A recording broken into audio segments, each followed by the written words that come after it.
একজন অপরিচিত মানুষের প্রতি দয়া দেখানো শুধু একটি ভালো কাজ নয়, এটি একজন মানুষের প্রকৃত মনুষ্যত্বের পরিচয়। কারণ একজন মানুষ কতটা বড় তা তার সম্পদ বা ক্ষমতা দিয়ে নয়, বরং সে অন্য মানুষের প্রতি কতটা সহানুভূতিশীল তা দিয়ে বোঝা যায়। আমাদের চারপাশে প্রতিদিন অসংখ্য মানুষ কষ্টের মধ্যে জীবন কাটায়। কেউ হয়তো ক্ষুধার্ত, কেউ হয়তো অসুস্থ, আবার কেউ হয়তো শুধু একটু ভালো ব্যবহারের অপেক্ষায় থাকে। কিন্তু ব্যস্ততার কারণে আমরা অনেক সময় তাদের কষ্ট দেখতে পাই না বা দেখেও উপেক্ষা করি।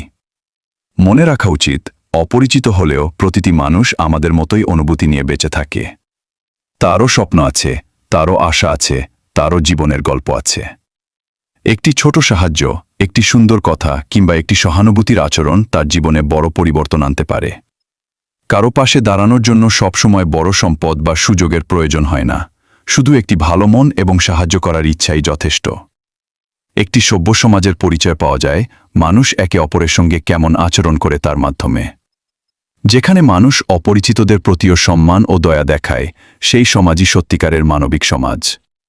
কারণ মানবতা কখনো পরিচয়, অর্থ বা অবস্থান দেখে না।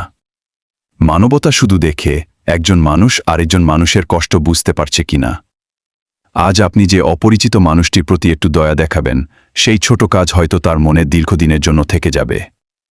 আপনার একটি হাসি, একটি ভালো কথা কিংবা একটি সাহায্যের হাত কারো কঠিন সময়ে শক্তি হয়ে উঠতে পারে। তাই মানুষকে শুধু পরিচিত বা অপরিচিত হিসেবে নয়, একজন মানুষ হিসেবে দেখতে শিখুন। কারণ পৃথিবীর প্রতিটি মানুষ সম্মান ও ভালোবাসা পাওয়ার যোগ্য। সত্যিকারের সভ্যতা হল যখন আমরা নিজের সুখের পাশাপাশি অন্যের ভালো থাকার কথাও ভাবি। একজন অপরিচিত মানুষের পাশে দাঁড়ানো মানে শুধু তাকে সাহায্য করা নয়, বরং মানবতার প্রতি সম্মান দেখানো। কারণ শেষ পর্যন্ত আমাদের সবচেয়ে